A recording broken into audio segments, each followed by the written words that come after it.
Hello my dear students, मैं doctor Priyanka आज फिर से स्वागत करती हूँ आप सबका मेरे यूट्यूब चैनल पर।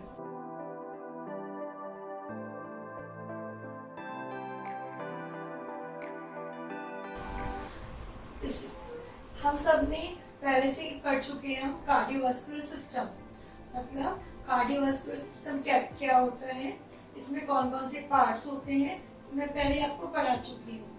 थोड़ा सा एक आपको आइडिया दे देती हूँ क्या होता है कि कार्डियो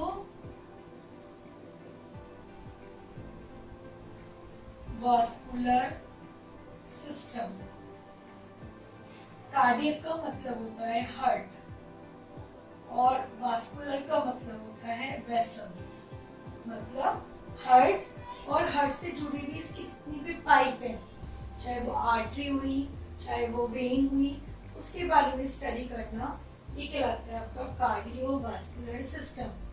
तो मैं आपको बता चुकी हूँ हमारा हार्ट कहाँ पर होता है, किस पोजीशन होती है हमारी हार्ट की। सबसे पहले अब मैं आपको बताती हूँ नॉर्मल क्या सही पोजीशन है हमारे हार्ट की। हमारा जो हार्ट होता है उसका जो बेस होता है, पहले तो सबसे पहले हार्ट जो होता है वो ओब्लिकली होता है, तिरछा होता है। जो उसका एपेक्स होता है, मतलब जो उसका टिप है एपेक्स, उसे बोलते हैं एपेक्स, वो होता है नीचे की तरफ। जैसे ही मैंने आपको बताया था थॉरैक्स के नीचे डायफ्राम होता है, तो हमारा जो एपेक्स होता है वो डायफ्राम की तरफ होता है। इसका जो बेस होता है ये वाला, ये होता है इसका बेस। तो एपेक्स तो प्रेजेंट होता है हमारा डायफ्राम के ऊपर, बेस से निकलती है हमारी superior vena cava, superior vena cava. इसका जो आगे वाला हिस्सा है एंटीरियरली, इसका जो पोजीशन है वहां पर पाई जाती है हमारी स्टर्नम, हमारी रिब्स और हमारी इंटरकॉस्टल मसल्स। तो इसका एपेक्स हो गया डायफ्राम की तरफ, जो बेस होता है वहां से निकलती है हमारी एक तो सुपीरियर वेना केवा पाई जाती है वहां पर। नेक्स्ट होती है पल्मोनरी आर्टरी और पल्मोनरी वेन, ये मैं आपको आगे डिटेल में समझाऊंगी। आगे की तरफ होता है इसके एंटीरियरली, दिस इज एंटीरियरली, यहाँ पर पाया जाता है हमारा स्टर्नम, हमारी होती है रिब्स और इंटरकॉस्टल मसल्स। पीछे की तरफ बात करें, इसके आगे से पीछे की तरफ पोस्टीरियरली पाई जाता है हमारा ट्रैकिया और इसियोफेगस, और दोनों तरफ लेटरली पाए जाते हैं हमारे इसमें लंग्स। यहाँ पर जो मेन पोर्शन होता है वो यहाँ पे हमारा लंग्स का आ जाता है, थोड़ा सा पोर्शन यहाँ पर आ जाएगा लंग्स का। तो इस तरीके से हमारी इसकी पोजीशन हो गई हमारे हार्ट की। तो इसका हमें ये चीज मेन है, हमें याद रखना है, जो उसका मेन जो टॉप है एपेक्स है वो नीचे की तरफ होता है डायफ्राम की तरफ, और जो बेस होता है वो ऊपर की तरफ होता है। एक हो गया आपका इसका एंटीरियर साइड, एक पोस्टीरियर साइड, और दोनों तरफ होता है हमारा लेटरल साइड। तो ये हो गया हमारे लंग्स। तो ये था हमारा इसका एक तरीके से रिलेशन, ये नॉर्मल पोजीशन ऑफ हार्ट। अब हम हार्ट की बात करते हैं। तो नॉर्मली हमारे हार्ट में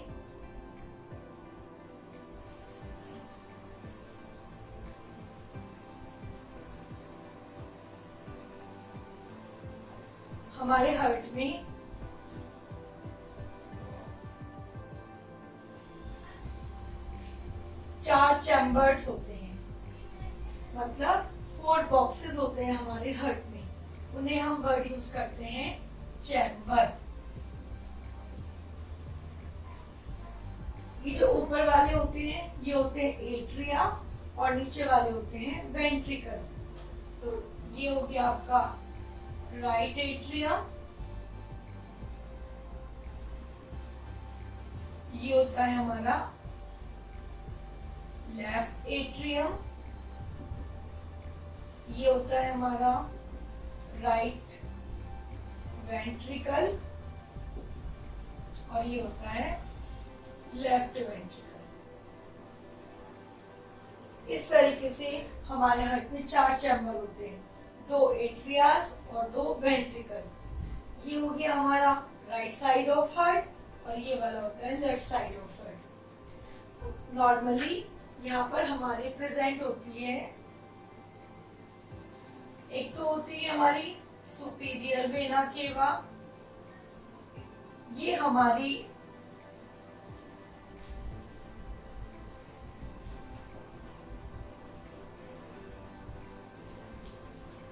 बॉडी की सबसे जो दो लार्जेस्ट वेन है वो होती है सुपीरियर वेना केवा और इंफीरियर वेना केवा। ये दोनों superior vena cava, inferior vena cava right chamber या राइट एट्रियम ऑफ हार्ट में आकर खुलती है। तो वेन्स है, वेन्स का काम होता है इम्प्योर ब्लड को लाना। तो इस प्रकार से ये दो हो गई हमारी सुपीरियर वेना केवा और इंफीरियर वेना केवा। अब राइट एट्रियम और राइट वेंट्रिकल के बीच में एक वॉल्व पाया जाता है, गेट पाया जाता है, उसे हम कहते हैं राइट एट्रियो वेंट्रिकुलर वॉल्व।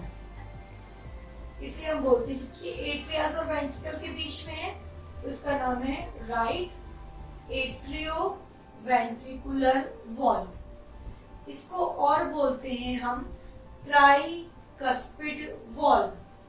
इसको ट्राइकस्पिड इसलिए बोलते हैं क्योंकि इसमें एक तरीके से 3 कप पाए जाते हैं, इस तरीके से 1, 2 and 3।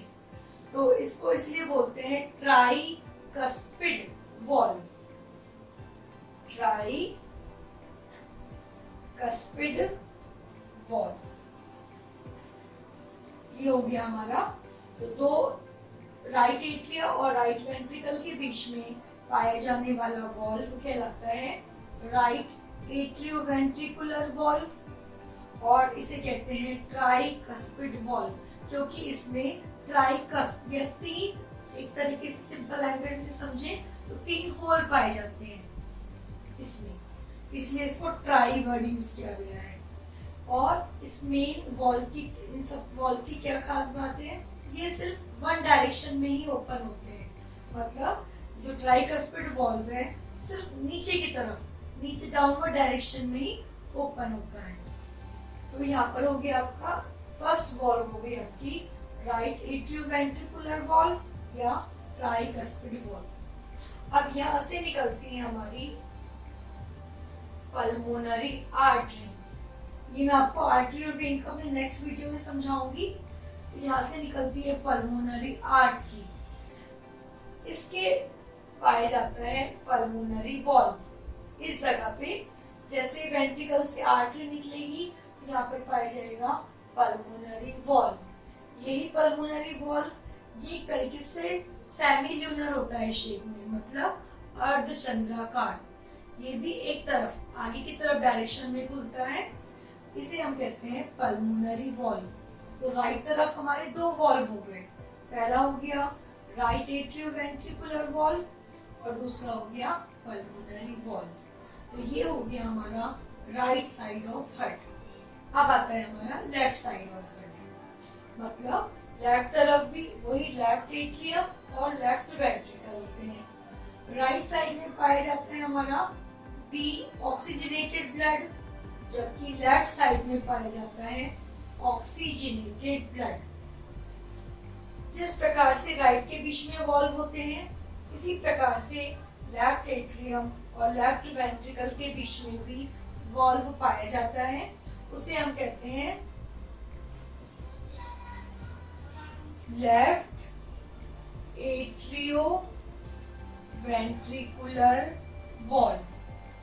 ये राइट है और ये लेफ्ट है, बस इतना सा डिफरेंस है। पर मेन डिफरेंस क्या है, इस वॉल राइट तरफ वाले वॉल्व में तो पाए जाते हैं 3 कप, इसलिए इसको बोलते हैं ट्राइकस्पिड, और इधर पाए जाते हैं 2 कप, इसलिए इसको बोलते हैं बाइकस्पिड।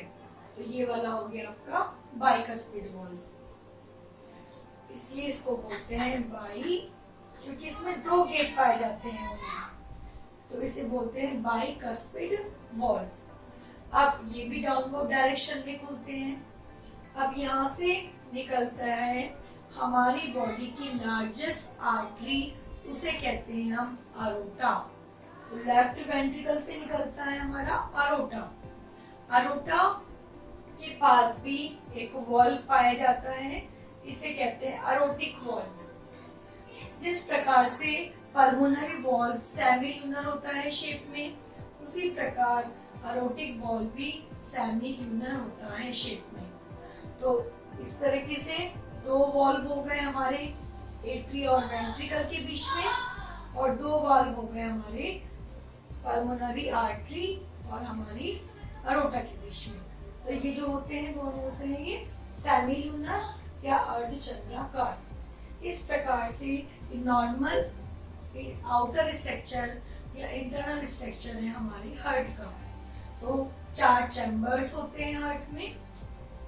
जो राइट साइड होता है हार्ट होता है, उसमें पाया जाता है ऑक्सीजनेटेड ब्लड। जो लेफ्ट साइड होता है उसमें पाया जाता है राइट साइड में पाया जाता है हमारा डीऑक्सीजनेटेड ब्लड और लेफ्ट में पाया जाता है ऑक्सीजनेटेड ब्लड। 4 वॉल्व पाए जाते हैं। 2 हो गए हमारे राइट और लेफ्ट एट्रियो वेंट्रिकुलर वॉल्व, और 2 होते हैं सेमी-ल्यूनर वॉल्व, वो होते हैं हमारे पल्मोनरी आर्टरी में और एक तरफ होते हैं अरोटा में। इस प्रकार से हमारी ये इंटरनल जो स्ट्रक्चर है हमारा हार्ट का कंप्लीट होता है। अब मैं आपको बताती हूँ, हमारे हार्ट में 3 तरह की लेयर पाई जाती है। मतलब हमारे हार्ट को 3 तरह की लेयर ढकने का काम करती है। इसको पूरी तरीके से ढकने का काम करेगी 3 परत। फर्स्ट है आपकी पेरिकार्डियम, सेकंड है आपकी मायोकार्डियम और थर्ड है आपकी एंडोकार्डियम। ये बहुत ही इंपॉर्टेंट होती है हार्ट की, क्योंकि इसी के कारण हमारा हार्ट पंपिंग एक्शन करने में कैपेबल होता है। तो सबसे फर्स्ट लेयर की बात करते हैं पेरिकार्डियम। जो सबसे आउटर लेयर है पेरिकार्डियम, उसमें 2 लेयर होती हैं, आउटर और इनर। जो आउटर लेयर होती है, बाहर की जो लेयर है, वो बहुत ज्यादा हार्ड मतलब फाइब्रस टिश्यू से मिलकर बनी है, और जो अंदर की लेयर होती है इनर, वो एक सीरस मेम्ब्रेन होती है।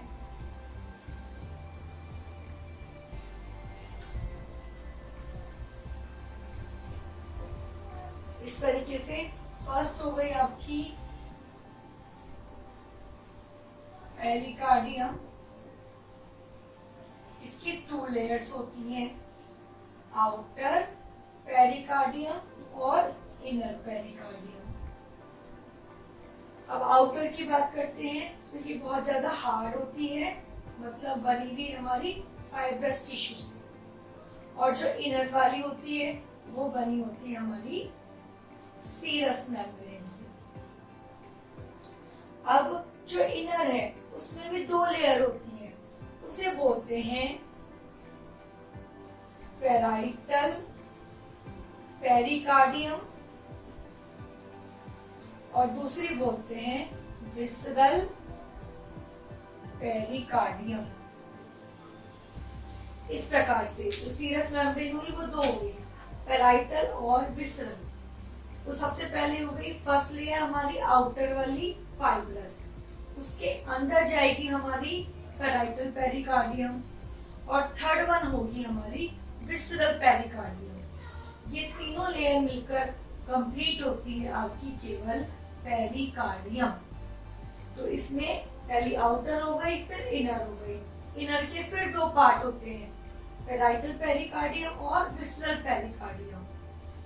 जो बाहर की तरफ होगी वो पेराइटल और जो अंदर की तरफ होगी वो विसरल। इन दोनों के बीच में पाए जाने वाला खाली स्थान या रिक्त स्थान वो कहलाता है हमारी पेरिकार्डियल कैविटी। पेरिकार्डियल कैविटी के अंदर एक ट्रांसपेरेंट फ्लूइड भरा रहता है, जो जब हमारा हार्ट मूव करता है उस समय पे इन दोनों लेयर के बीच में फ्रिक्शन को रोकने का काम करती है हमारा ये पेरिकार्डियल फ्लूइड। तो दोनों कैविटीज के बीच में पाए जाने वाला जो फ्लूइड है वो कहलाता है पेरिकार्डियल फ्लूइड। इन दोनों लेयर पेराइटल और विसरल के बीच में, पेराइटल और विसरल के बीच में किसी भी प्रकार के होने वाले फ्रिक्शन को रोकने का काम करता है हमारा ये पेरिकार्डियल फ्लूइड। अगर हमारे हार्ट में किसी भी प्रकार की कोई प्रॉब्लम होती है तो इस फ्लूइड की जगह पे पस हो सकता है, ब्लड हो सकता है, वो अलग अलग डिजीज को इंडिकेट करता है। तो ये हो गया आपका फर्स्ट लेयर पेरिकार्डियम। तो इसमें दो होते हैं, आउटर हो गया फाइब्रस और इनर हो गया सीरस। अब सेकंड लेयर की बात करते हैं, मायोकार्डियम। ये नाम से समझ में आ रहा है, मायो का मतलब होता है मसल्स, मतलब मांसपेशियां। हमारे हार्ट में एक स्पेशलाइज्ड टाइप की मायोकार्डियम लेयर में मसल्स पाई जाती हैं। उनका जो मेन वर्क है वो हमारी बॉडी के द्वारा कंट्रोल भी नहीं की जा सकती, इसलिए उनको बोलते हैं इनवॉलेंट्री मसल्स। पर यदि हम उसको माइक्रोस्कोप से देखते हैं तो उसमें लंबी लंबी स्ट्रिप्स पाई जाती हैं, इसलिए उनको बोलते हैं स्टाइलेटेड।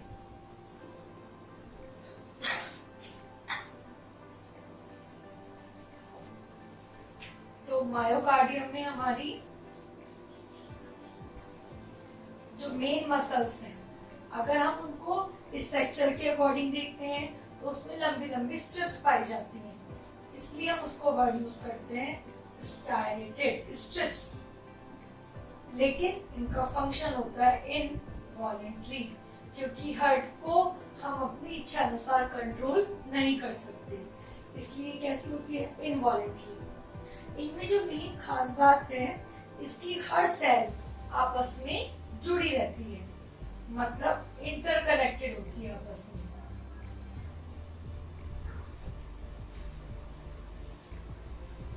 इस तरीके से ये हमारी इंटरकनेक्टेड आपस में जुड़ी हुई है। इसमें ये जो होता है इसे बोलते हैं मल्टी न्यूक्लिएटेड सेल, मतलब सेल में कई सारे न्यूक्लियस पाए जाते हैं, और ये जो होती है ये ब्रांचिंग होती है। ब्रांचिंग का मतलब एक ब्रांच दूसरी ब्रांच से आपस में जुड़ी हुई है। अगर हमारे हार्ट की एक सेल उत्तेजित होगी, स्टिमुलेटेड होगी, एक्साइटेड होगी, तो सारी की सारी जो आपस में जुड़ी होने के कारण पूरी की पूरी मसल ही एक साथ या तो कॉन्ट्रैक्ट करेगी या रिलैक्स करेगी। इसी जो मेन बेसिक रीजन है वो यही है, इनकी जो आपस में सेल कनेक्टेड है, क्योंकि अगर एक भी सेल एक्साइटेड होती है तो आपस में सारी सेल कंप्लीटली अटैच होने के कारण सब कुछ एक साथ ही कॉन्ट्रैक्ट करती है और एक साथ ही रिलैक्स। कॉन्ट्रैक्शन का मतलब होता है सिकुड़ना और रिलैक्स का मतलब होता है वापस अपनी पोजीशन में आ जाना। तो इनको बोलते हैं इंटरकैलेटेड डिस्क। ये आपस में एक दूसरे से जुड़ी हुई है। तो हमारे हार्ट में जितना भी हमारा पंपिंग एक्शन हो रहा है तो वो सब होता है मायोकार्डियम में प्रेजेंट हमारी मसल्स के कारण। और हमारे हार्ट की मसल्स कैसी होती हैं? वो कंप्लीटली इनवॉलेंट्री होती है, अनैच्छिक होती हैं और स्टाइलेटेड होती हैं। ये इसकी मेन पिकुलर फीचर है हमारी कार्डियक मसल का। और आपस में अटैच होने के कारण अगर एक भी सेल में इम्पल्स एक्साइट होता है, उत्तेजित होता है, तो हमारी पूरी की पूरी मसल में कैपेबिलिटी होती है एक्साइटमेंट होने की, मतलब कि कॉन्ट्रैक्ट होने की। तो सबसे पहली लेयर हमने पढ़ी थी, पहली हो गई पेरिकार्डियम, दूसरी हो गई मायोकार्डियम। अब ये होता है जैसे हार्ट, इसके चारों तरफ बिल्कुल जो चिपकी भी होगी, एडरेंट होगी, वो होती है हमारी एंडोकार्डियम। ये जो एंडोकार्डियम लेयर है पूरी की पूरी हार्ट से चिपकी हुई होती है, मतलब चैम्बर्स के अंदर फोल्ड होगी, जिस जिस जगह पे चैम्बर्स होंगे वो अंदर फोल्ड होती चली जाएगी। तो ये जो अंदर की लेयर है एंडोकार्डियम को हम हार्ट से रिमूव नहीं कर सकते, इसलिए कहा गया है एंडोकार्डियम कंप्लीटली जो जुड़ी हुई होती है, एडरेंट होती है हमारे हार्ट से।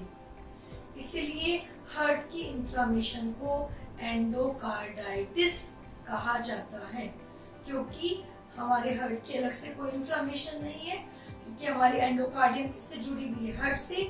तो यदि हार्ट में कोई भी इन्फ्लामेशन होती है तो उसको हम वर्ड यूज करते हैं एंडोकार्डाइटिस। इस प्रकार से हमारे हार्ट की 3 कवरिंग होती है। पहली कवरिंग हो गई आपकी पेरिकार्डियम, दूसरी कवरिंग हो गई आपकी मायोकार्डियम, और थर्ड कवरिंग होती है आपकी एंडोकार्डियम। पेरी मतलब बाहर वाली, मायो मतलब मसल्स वाली, एंडो मतलब अंदर वाली, जो पूरी की पूरी हार्ट से चिपकी हुई।